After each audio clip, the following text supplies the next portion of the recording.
Game balance is not easy. Game balance is something that companies have spent literal millions on to try to nail down. Destiny has spent 6 years trying to focus on what each of these weapons and these subclasses mean, how they're supposed to interact with one another, how one thing is supposed to be better than another thing in a particular situation, but not the other way around in a different situation. It's difficult. And it's not just difficult in terms of making things strong or weak. It's difficult in making things interesting. This is Guardian.gg. This shows us a general readout of the usage rates and win rates of the different subclasses. What we're looking at here is the win rates of all of the light-based subclasses. One thing that's interesting, Arcstrider, clear towards the top. We switch over to popularity, and where is it? Middle of the road. Why? Why is it that something that's so clearly strong isn't being used the most? It's unusual, don't you think? Is it that the people who particularly are attracted to Arcstrider are the ones that are just a bit better at the game? I don't think so. What we see here is that Night Stalker is the clear winner in terms of its popularity, but not necessarily in terms of its win rate. And here's why. Night Stalker is very clearly a fun class to play. Being an assassin in any different way that gets expressed, and particularly how well Night Stalker is able to give you those tools to be that, is fun. What about Arcstrider? Arcstrider is very clearly powerful, but I don't think it's as fun as being an assassin. It feels like a lot of subclasses, in particular Arcstrider, has become a dusty old relic of the past. Let's fix that. Welcome back, Guardians, to another TDT video. I'm your humble host, Meesum777. What we're going to do today is we're going to address Arcstrider. We're going to rework it, and we're going to make it fit within the new stasis style of subclass selection. One of the things that Bungie has been kicking around for a while is the idea of IP-defining subclasses, and particularly, they targeted my baby, Nova Warp. They said that maybe it's not IP-defining. Well, I think that we can make anything IP defining if we apply the right design principles to it. And that's what we're going to do today. Let's start breaking down what Arcstrider is, how we think it should work, and how we can make tools in order for it to express this. Let's start by talking about design paradigms or design principles. Let's take a look at Dawnblade. The 3 different subclass node trees of Dawnblade each express a different style or a different what we call power fantasy of Dawnblade differently. Top Tree Dawn is supposed to be an aerial mobility master, and it is very easy to see this. Its Icarus dash, its ability to shoot in the air, heat rises, it all plays into this ability to stay in the air and be lethal and mobile. Middle Tree Dawnblade, all about team support and healing. I don't even think I need to explain as to why. Bottom Tree Dawn, despite it being a little lackluster in terms of its general damage put out or uniqueness, still does an okay job of playing in on this high damage over time style of subclass. Now let's look at Arcstrider. Well, we've got Top Tree Arcstrider, which is based around dodging and meleeing and getting your dodge and your melee back and generally doing stuff with it. Okay, let's go bottom tree. Okay, bottom tree. Okay, bottom tree. We've got dodging and meleeing things and getting benefit from dodging and meleeing things and getting them back more quickly. Okay, all right. Okay, we've got a new style of super, but it's generally kind of about dodging and meleeing. And grant you, this does have an interesting melee. Yeah, this melee is different than the normal punch, but yeah, I think you get the picture. It all's pretty much very samey. I want to break it up to where each of these are not only able to be selected individually and like how your stasis subclasses and fragments and your aspects all work, but also I want to breathe more life into this. So, what is it that Arcstrider is going for? For me, it seems like there are primarily 3 ideas that they're trying to express within Arcstrider, all generally within the same package. It's like using different colors of paint to paint a different picture, right? For the Arcstrider, we clearly see a melee-focused subclass. And that can work on other subclasses. For example, Striker does an excellent job of how it handles each of its different subclasses and each of its different styles of being melee focused quite well. Shoulder Charge feels way different than Ballistic Slam, which feels way different than Frontal Assault. Each of them are unique and separate entities, despite them generally relying on the same thing. Arcstrider not so much. Of course, the super is different as well. But can we really talk about a super when we're talking about making a class as a whole feel good? I would say you use your super maybe at best 20% of the time, more realistically 10% of the time. So if you're only feeling the difference between each subclass 10% of the time, are you really feeling the difference of the subclasses?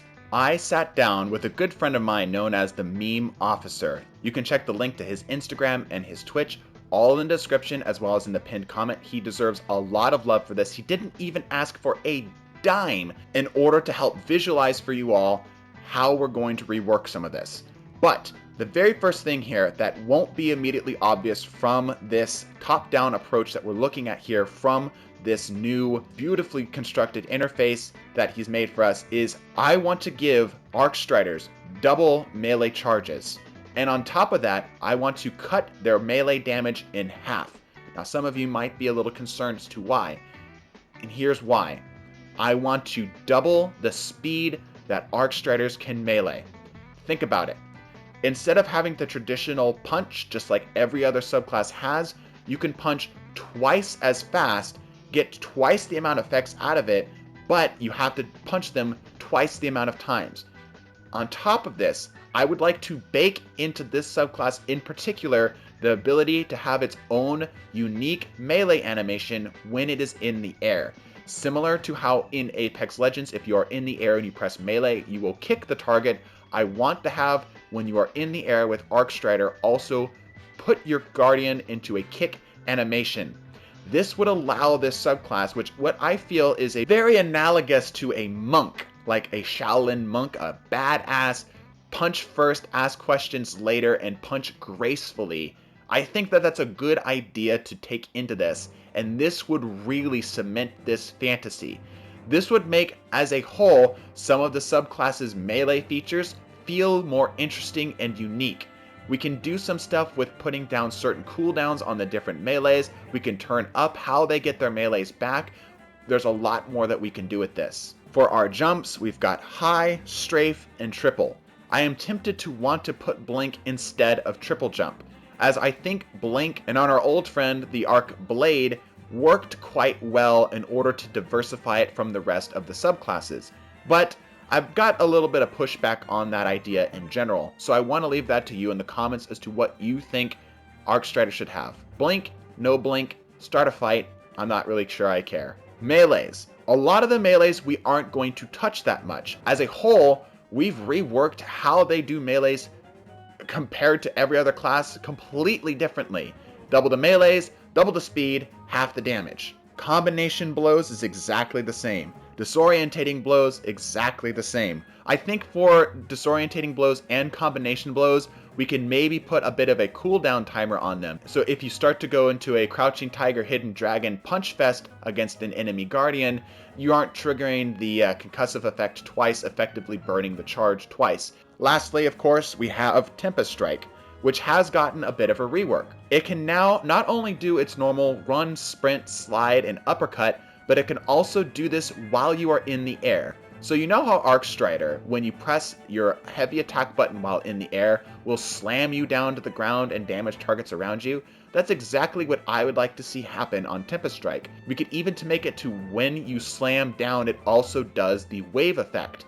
This would make the melee as a whole feel a little bit more user-friendly to Guardians who are maybe not used to how the subclass works. Make it a lot more capable of doing aerial movement abilities. As this one in particular is so vastly different than the other melees, I would argue that this one is okay to keep on the old style of one melee charge with current melee damage. Next up is the dodges. And there's no real reason to mess with what we already know works until we're able to sit down and play with them ourselves. I say we leave the dodges the same. Gamblers and Marksman's dodge I think work just fine for what hunters in general are looking to do for their power fantasy. So we're not going to touch them. We will apply some aspects and fragments later to modify them and to make them feel way different. But for its base form, I think this is fine. Next up, we of course have grenades, the skip, the flux, the arc bolt. Again, no reason to really mess with what we already know is quite effective. But of course, where it gets interesting is the aspects. As it stands right now, this is not something that we have in the game. What I want to talk about first is that I want to say, I get this every time we end up talking about design reworks. A lot of people say that aspects and fragments are supposed to work exactly the same as the darkness subclasses. And while I think that as a whole, sure, that's a great idea to have, I think that because we already have such a well-defined idea for each of these different subclasses, it would be a shame to essentially generalize them, make them so that they are applicable everywhere, right? Imagine if your Arcstrider had some of the same abilities or buffs or passives as, say, a Striker Titan, as, say, a Stormcaller. Theoretically, some of them could work, of course, but I think it's much more interesting if each of the subclasses, regardless of whether they're the same element or not, feel different. They have their own unique fragments and aspects, as that's something we already have. Another thing is some people have mentioned that supers aren't supposed to be modified by aspects, and I say, why the hell not? Why can't we make it different for the light-based subclasses? So, let's talk about Lethal Current. Lethal Current, dodging in Arc Staff causes an Arc Aftershock. You'll notice I've reworded that just ever so slightly. This is to make this a little bit easier to access, whereas before it would require a Arc Staff hit and then a dodge in order to trigger that Arc Shockwave. This allows you to do it in general. The damage on it would be a bit lower as it's obviously easier to access, but in general it would also allow you to know what it is you're doing with this a bit easier, and for PvP in particular, make it slightly more accessible, as obviously dodging after hitting somebody in Arc Staff isn't necessarily something you're aiming to do. Next up, we've got Whirlwind Guard. This is middle tree. Press the guard button while in Arc Staff to guard and reflect incoming projectiles. Successful guards triple Arc Staff's damage for a brief duration. Nothing new here. I think that the way that Whirlwind Guard works is absolutely fantastic. I know a handful of players that swear up and down by how fun it is to use, so I don't think we should touch it. Next up, we've got a new one for you. This is called Flash and Thunder. Swings with Arc Staff blinks you between each hit, increasing range and speed at the cost of duration. I want you to picture in your mind an Arc Staff that essentially every time it presses the melee button does a short distance blink where for a second it lingers in place where it hit before flashing to the next target and hitting and hitting and hitting and hitting. If you want a good analogy to this, think of how Final Fantasy XV works with Noctis. Noctis has a very similar idea that we're going for here. This would increase the overall damage output of the Arc Staff, but it wouldn't last as long. So it would be much better for burst damage, but not quite as good at tearing through ads. For PvP, oh man would this be fun. I would love to see a line of enemies, pop my Arc Staff, and just zip, zip, zip, zip, zip, zip, zip between all 6 of them, getting myself a beautiful Annihilation medal. Of course, it would be a little bit easier at chasing down targets as well, but you wouldn't have to outrun it as long because the duration as a whole has been pulled back a bit. But we're not stopping there. We've got 3 more aspects to talk about. First of all, Deadly Reach. Dodging increases melee range. This is something you already see on Top Tree. Again, this works pretty well, and with the changes to how melees will now work with this subclass, this will make this feel way, way more interesting. Because now, instead of having to dodge and then try to melee somebody and then melee them again, possibly getting a trade, it can be much harder to pin you down when you are expertly dancing around the target and peppering them with fists. Next up, we've got Lightning Reflexes, which is from Bottom Tree. You are harder to kill while dodging. This works great. I think this adds a lot of flavor to Arcstrider in general, so let's make sure that we maintain it. Last up, we've got Volt Step. This is a new one for you. Dodges become short distance blinks that electrify and cause a small amount of damage to targets near the end of it. Now, would this work in Super? Why the hell not? Maybe it'll cost a little bit of extra super energy as a trade-off. I would say that would be fair. But I want you to picture a much shorter distance Mask of Bacchus effect.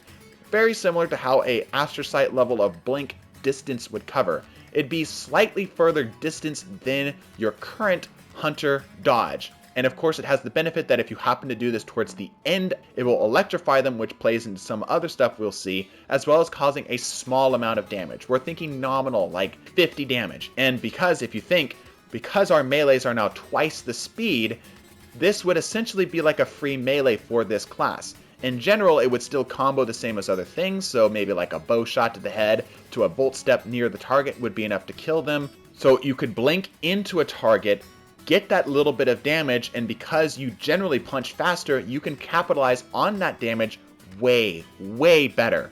Let's roll forward. Last up, we have our Fragments, which are sort of like our passives. They aren't really game-changing to how we operate with the class, but they add us a nice benefit. And I think we've done a good job of not only holding on to the things that you love about Arcstaff, but also adding some new stuff which can make a new way to play out of it. First off, we've got Combat Flow. Melee kills, refund dodge energy, something we've already seen on Top Tree Arcstrider. Next up, we've got Perpetual Motion. Melee kills, refill health. Same idea, but now that this is applicable to not only just Top Tree Arcstrider, you can put this on, say, your Bottom Tree Arcstrider build and have a lot more fun with it. Next up, Focused Breathing, something you've seen before. Sprinting recharges dodge ability and increases sprint speed. Very straightforward, very simple. I want to make sure you can still use the things you love. Combat Meditation. Being critically wounded charges grenades and melees drastically faster. Next up, Lightning Weave. Melee hits increase reload speeds, something we've seen on Middle Tree. Ebb and Flow, another Middle Tree representation. Meleeing targets damaged by arc abilities disorients them and refunds ability energy. In particular, this could work really well with Volt Step, as you could Volt Step towards a target, get them electrified, punch them, not only disorientate them, but also get a little bit of energy back. You'd have to be well spaced with your Volt Step, but it could be very, very effective as a general, almost like Night Stalker from X-Men, not Night Stalker from Destiny style of play. Next up, Surge. Arc Grenade's initial impact disorient enemies. Ooh, interesting. How much disorient are we talking about here? Nothing crazy. We're thinking the same levels of how a concussion grenade works on a single shot breach loader grenade launcher. It would throw off your sights just a bit, but only once. It would very mildly blind you. This would be good if you could correctly time it with your general approach. If you could throw, say, an arc bolt down at the same time you're getting ready to lunge at a target, if you could time it correctly, you could do a pretty good job of finishing off that target. But if you were to get this from, say, around the corner, it would be a mild irritant at best. So this is really something that encourages you to be aggressive, which is what I think Arcstrider is looking to do. Last up, the last fragment we have here is Takedown. Your weapon is ready faster after meleeing. What I think of here in particular is I would love to see the ability to come up with melee to weapon combos with this takedown ability. Maybe it's like melee into body shot or something like that. Something that makes the class as a whole feel more like a badass. Allows you as a player to have more fun coming up with unique and interesting interactions.